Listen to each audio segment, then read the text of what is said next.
भारत की राजधानी में जंतर मंतर पर भारत के संविधान को जलाते हैं पुलिस की उपस्थिति में, खुलेआम लोगों को सिर्फ इस वजह से हत्या कर देते हैं क्योंकि वो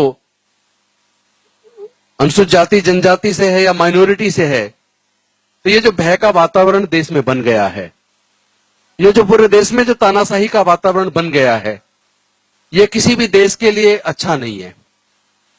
और जो हमारा समाज है उसकी हालत कुछ ज्यादा खराब है। हमारे समाज के लोगों के पास देश में खेती की भूमि नहीं है, उद्योग धंधों में हमारी कोई हिस्सेदारी भागीदारी नहीं है।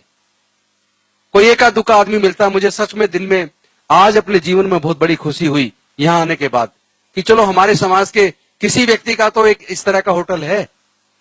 इससे बड़ा गर्व महसूस हो रहा है। लेकिन ये एक चिंता की विषय है कि देश में खेती की जमीन में कोई हिस्सा हमारा नहीं है, देश के उद्योग धंधों में हमारा कोई हिस्सेदारी भागीदारी नहीं है, और जो देश में प्राकृतिक संसाधन है जहां से लाखों करोड़ रुपए पैदा होता है उसमें हमारे समाज का कोई हिस्सा नहीं है। खेत की जमीन, जल, जंगल और प्राकृतिक संसाधन कोई मां के पेट से लेकर पैदा नहीं होता।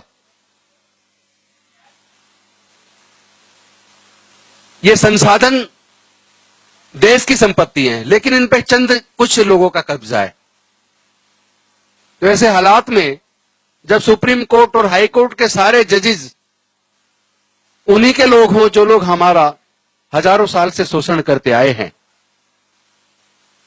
सारे संसाधनों पे उनका कब्जा, पुलिस उनकी, फोर्स उनकी, सभी प्रकार की ताकत उनके पास है, और वो लगातार दोबारा से हमें गुलाम बनाने की साजिश रच रहे हैं। भारत के संविधान को खत्म करके हम मनुस्मृति के वातावरण को दोबारा वापस लाना चाहते हैं। इसलिए आज चिंता समाज को ज्यादा होनी चाहिए।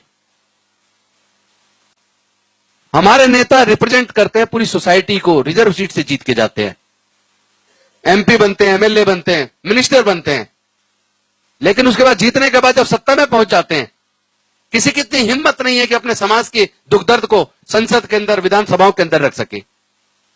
ऐसे नेताओं की गर्दन पकड़नी पड़ेगी। मैं हूं या कोई भी हो, हम लोग जब रिजर्व सीट से जीत के जाते हैं इसका मतलब हम लोग इस पूरे कम्युनिटी को रिप्रेजेंट कर रहे हैं। रिप्रेजेंट करने का मतलब समाज के दुख दर्द को, परेशानी को वहां उठाने की हमारी जिम्मेदारी बनती है।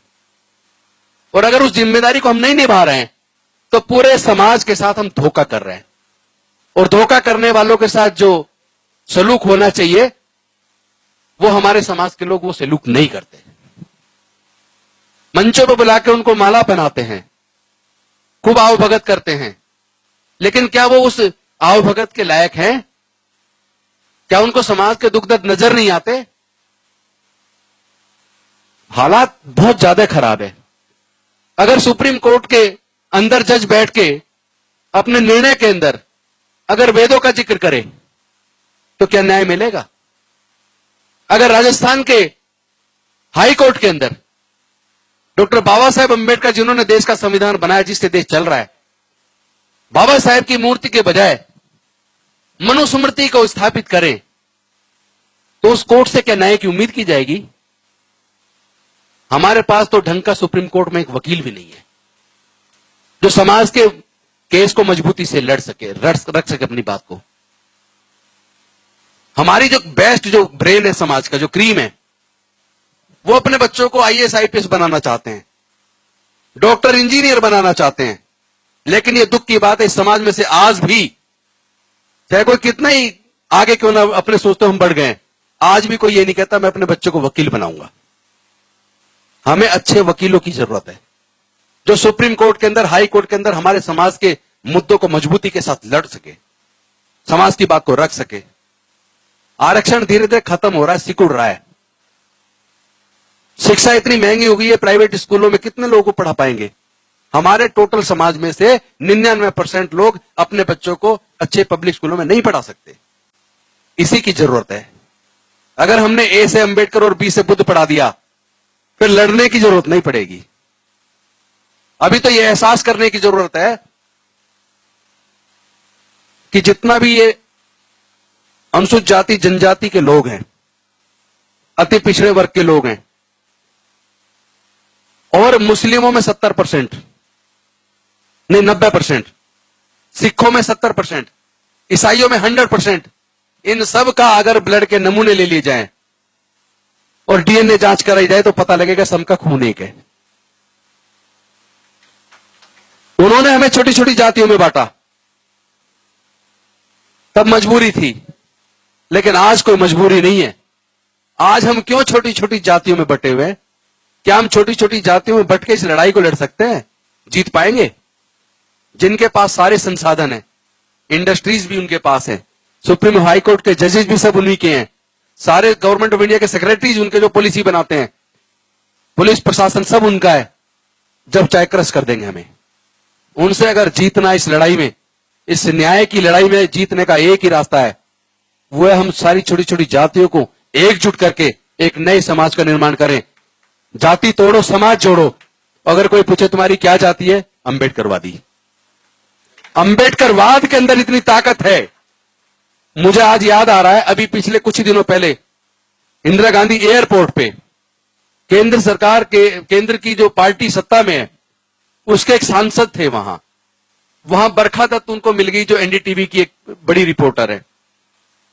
उन रिपोर्टर साहब को वो एमपी साहब कह रहे थे कि अब आने वाले समय में जो युद्ध होने वाला है, या चुनावी युद्ध हो चाहे वैचारिक युद्ध हो, वो युद्ध वो अंबेडकरवाद और ब्राह्मणवाद के बीच में होने वाला है।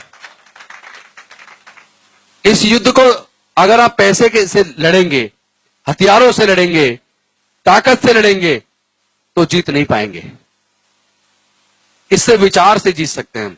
और विचार जो बुद्ध का और बाबा साहेब का दिया विचार है, जो कबीर का विचार है, जो फूले का विचार है, उसमें इतनी ताकत है कि उस विचार को कोई हरा नहीं सकता, क्योंकि वो सच पे आधारित है, वो ज्ञान पे आधारित है। और दूसरा, अगर हम इन छोटी छोटी सारी जातियों को खत्म करके एक नए समाज का निर्माण करें, अंबेडकरवादी बने, सब अपने आप को अंबेडकरवादी कहना शुरू कर दें, उसके बाद हमें किसी को युद्ध में लड़ने की जरूरत नहीं है।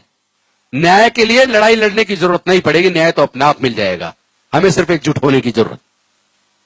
एक योजना मैंने बनाई दिल्ली सरकार में, जब लोग मुझे कई यंग बच्चे मिले कि सर हम प्रतिभाशाली हैं, हम आईएएस आईपीएस बनना चाहते हैं, जज बनना चाहते हैं, डॉक्टर बनना चाहते हैं, इंजीनियर बनना चाहते हैं, लेकिन आजकल एग्जाम इस तरह का डिजाइन हो रहा है, कुछ डिजाइन, उस एग्जाम में पास होने के लिए कोचिंग लेना जरूरी है, और कोचिंग की फीस बहुत ज्यादा है, कोचिंग के लिए हमारे पास पैसे नहीं है। तो क्या हम सपने को मार दें? क्या हम अपने सपने को साकार ना करें? उस बात ने मेरे को झकझोर के रख दिया, और मैंने एक योजना बनाई, जय भीम मुख्यमंत्री प्रतिभा विकास योजना। अपने मुख्यमंत्री को जब बताया, वो खुश हो गए, और वो योजना आज लागू हो चुकी है, और उसमें हम फीस भी बढ़ा रहे हैं। एक दूसरा मेरा कैबिनेट नोट तैयार हो गया है कि हमारे लोग अगर कोलंबिया यूनिवर्सिटी पढ़ना चाहते हैं, हार्वर्ड यूनिवर्सिटी पढ़ना चाहते हैं, और उस पीएचडी की डिग्री में या एमबीए की डिग्री में 20 लाख का खर्च आता है, वो 20 लाख का खर्च दिल्ली की सरकार देगी। तो भी हमारी रजिस्टर्ड संस्थाएं अंबेडकर जयंती, रविदास जयंती, वाल्मीकि जयंती मनाएंगे, और वो 15 दिन पहले एप्लीकेशन देंगे, तो उनको हम टेंट, साउंड, लाइट, कुर्सी, सोफे, ये पूरे का पूरी व्यवस्था दिल्ली की सरकार करेगी। चाहे वो 400 जगह दिल्ली में हो, 500 जगह दिल्ली में हो, वो पूरा फंड दिल्ली की सरकार उसी तरह करेगी जैसे कावड़ के लिए करती है, या जैसे छठ पूजा के लिए करती है। ये स्कीम मेरी एकदम रेडी है, और सारे कमेंट फाइनेंस डिपार्टमेंट के, प्लानिंग डिपार्टमेंट के, लॉ डिपार्टमेंट के आ चुके हैं। 99.9% 10 दिन के अंदर अंदर कैबिनेट में पास हो जाएगी। और इस बार जब अंबेडकर जयंती आएगी, वाल्मीकि जयंती आएगी, रविदास जयंती आएगी, तो हमारी रजिस्टर्ड संस्थाओं को अपनी जेब से इन कामों के लिए पैसा लगाना नहीं पड़ेगा। मैं चाहता हूं आप मुझे वो दे दो। मैं ये मांगना चाहता हूं आपसे, आपके मन में बहुत सारे विचार होंगे कि अगर मैं मंत्री होता तो मैं ये योजना बनाता। तो मैं ये कहता हूं, आप सब मान लो तुम मंत्री बन गए, तुम जो बढ़िया से बढ़िया योजना आपके माइंड में हो वो मुझे बताइए। आपकी सलाह से मैं उस योजना को दिल्ली के अंदर लागू करने का पूरा प्रयास करूंगा। और मैं चाहता हूं एक सलाहकार बॉडी गठित हो। वो सलाहकार बॉडी हमारे समाज के बुजुर्ग, हमारे समाज की विभिन्न संस्थाओं के जो महत्वपूर्ण लोग हैं, अध्यक्ष या महामंत्री, वो लोग उस सलाहकार कमेटी में हो, दिल्ली में वैसे तो हजारों संस्था दिल्ली के अंदर है, लेकिन 15-20 संगठन तो कम से कम ऐसे हैं जो इफेक्टिव तरीके से काम कर रहे हैं। तो अगर 150 लोग, 200 लोग अपने एडवाइजर के तौर पे वो इस अपने भाई को, कोई भाई किसी के भाई हैं, किसी के बच्चे हैं, किसी के दोस्त हैं, अगर अपने इस डॉक्टर बाबा साहब अम्बेडकर के सिपाही को आप केवल सलाह देने का काम कर दें, मैं पूरी कोशिश करूंगा आपकी अच्छी सलाह को इंप्लीमेंट सरकार के अंदर करके दिखा दूं।